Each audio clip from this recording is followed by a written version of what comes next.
Mega teure Preise, unfreundliches Personal und ein völliges Chaos. Diese und viele weitere negative Bewertungen, die findet man zum Antalya Airport, wenn man einmal auf Google schaut. Doch ist das wirklich alles so schlimm? Ist es so teuer? Ist es so eine Abzocke? Und sind die Menschen da wirklich so unfreundlich? Das finde ich für euch in diesem Video heraus. Also kommt einmal mit, auf geht's in Richtung Antalya Airport.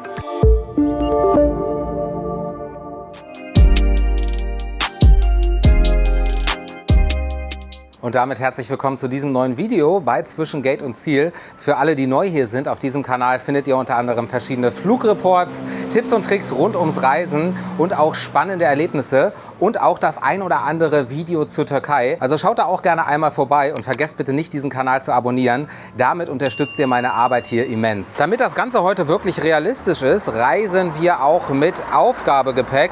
Das heißt, wir müssen auch gleich am Flughafen einmal zum Check-in-Schalter. Und zum Zeitpunkt der Aufnahme dieses Videos haben wir gerade August. Es ist also Hochsaison und auch in allen Bundesländern in Deutschland ist gerade Ferienzeit. Dann machen wir uns mal auf den Weg zum Flughafen und schauen uns das Ganze an. Und wo ich hier gerade auf dem Weg zum Antalya Airport im Taxi sitze, für euch noch ein kleiner Hinweis.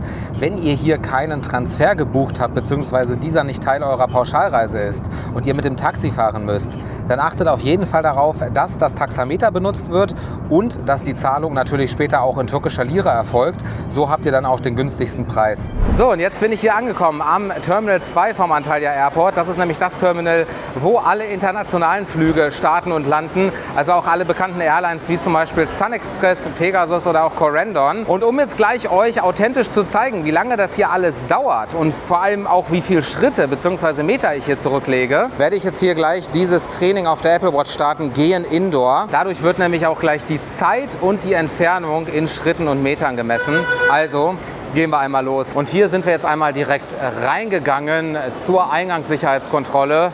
Man kann es, glaube ich, schon ein bisschen sehen. Es ist hier in jedem Fall gerade um kurz nach 14 Uhr schon sehr, sehr voll. Suchen wir uns also einmal eine Reihe, wo es hoffentlich gleich relativ schnell geht. Das wäre geschafft, Eingangssicherheitskontrolle ist erledigt. Und jetzt kann ich überhaupt erstmal zu den Check-in-Schaltern gehen. Die Apple Watch sagt 6 Minuten und 50 Sekunden.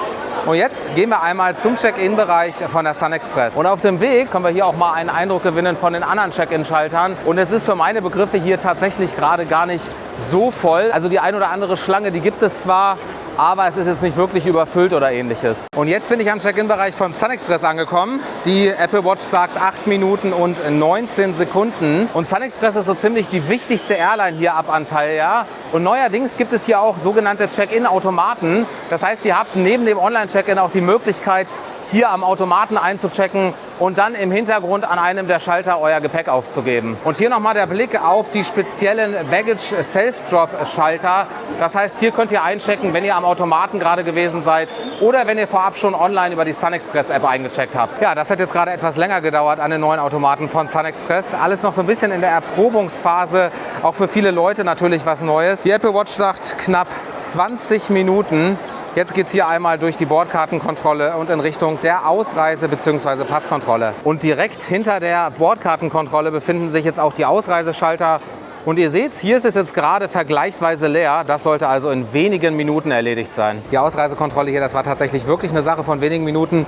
Wir sind jetzt gerade bei 27 Minuten laut Apple Watch. Jetzt geht es zur Sicherheitskontrolle.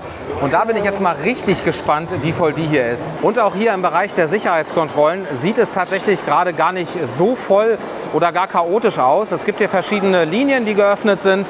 Und da hinten auf der rechten Seite, da gibt es auch eine eigene Linie nur für Familien mit Kindern, aber ohne Kinder bzw. als Alleinreisender. Da geht es hier zu einer von diesen Linien. So, und jetzt habe ich auch die Sicherheitskontrolle hier geschafft. Apple Watch sagt 31 Minuten seit Betreten des Flughafens. Also das war jetzt die Zeit inklusive Gepäckaufgabe, Ausreise und so weiter. Und jetzt kann ich mich hier wirklich auf den Weg zum Gate-Bereich machen. Da geht es jetzt hier einmal die Rolltreppe hoch und noch mal ein paar Meter sind zurückzulegen. Und dann schauen wir gleich mal, wie viel Zeit das jetzt insgesamt gekostet hat und welche Entfernung vor allem entstanden ist. Und jetzt bin ich einmal noch durch den Duty-Free-Bereich gegangen und so weiter, habe das alles hinter mir gelassen und bin hier am zentralen Gate 218 angekommen. Das ist nämlich das Gate, was hier direkt auch an den Duty-Free-Bereich und an die ganzen Einkaufsmöglichkeiten angrenzt.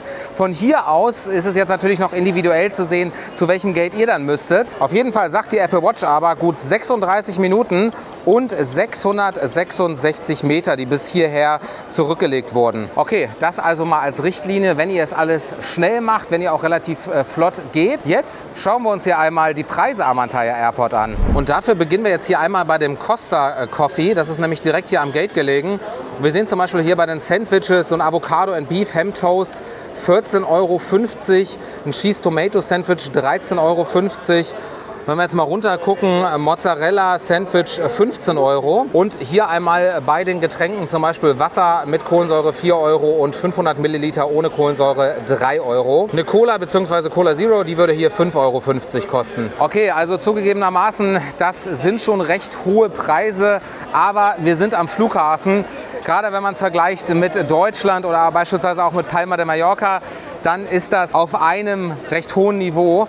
Schauen wir noch mal ein bisschen weiter rum hier. Und hier mal als Beispiel das Restaurant Taste of Anatolia. Das ist hier auch sehr zentral gelegen. Wenn wir hier einmal auf die Preise schauen, zum Beispiel hier diverse Vorspeisen, 12 €, 13,50 € oder hier auch sowas wie Falafel, 12 €.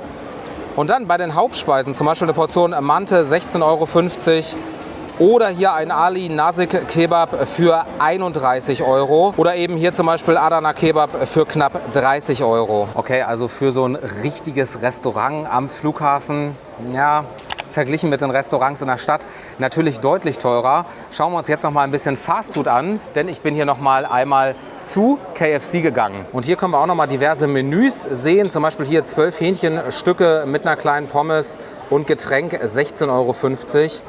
Oder auch hier so ein Menü, 9 Hähnchenteile, auch nochmal eine Pommes und ein Getränk, 23,50 €. Und wenn man hier bei KFC dann auf die Getränke schaut, dann sind die nochmal deutlich teurer als eben bei dem anderen Costa Coffee. Zum Beispiel hier die Cola, 450 Milliliter, 6,50 € oder das Wasser hier für 3 €. Und ganz nebenbei hier oben in der Ecke, wo sich die Fastfood-Restaurants befinden, also unter anderem McDonald's und KFC, da ist es auch gleich deutlich voller.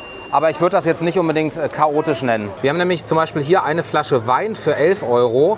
Der kleine Prosecco, der kostet 29 €. Und hier haben wir dann das Bier, ein Bomonti beispielsweise, 11,50 €. Ein Effes, das ist ein bisschen günstiger, 9,50 €.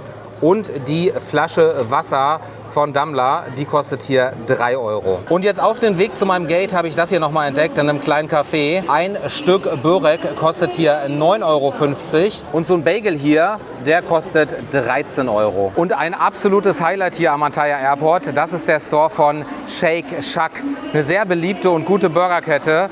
Aber die Preise, die haben es tatsächlich in sich. Hier werden nämlich die Preise in türkischer Lira angegeben. Und wir haben hier zum Beispiel einen Cheeseburger in der Single-Version für 770 türkische Lira. Das sind umgerechnet gut 14 € für einen einzelnen Burger. Also halten wir mal fest, es sind teilweise schon wirklich hohe Preise, die hier verlangt werden für Getränke und für Essen. Es gibt aber einen kleinen Spartipp und das sind diese Automaten hier. Da habt ihr nämlich zum einen die Möglichkeit, mit Karte zu bezahlen. Und der Preis für eine Flasche Wasser, der beträgt hier nur 2 €. Für eine Cola ist er aber doch relativ hoch, 5,50 € die Flasche. Einer der Hauptkritikpunkte hier am Antalya Airport war ja, dass es hier wirklich sehr chaotisch sein soll.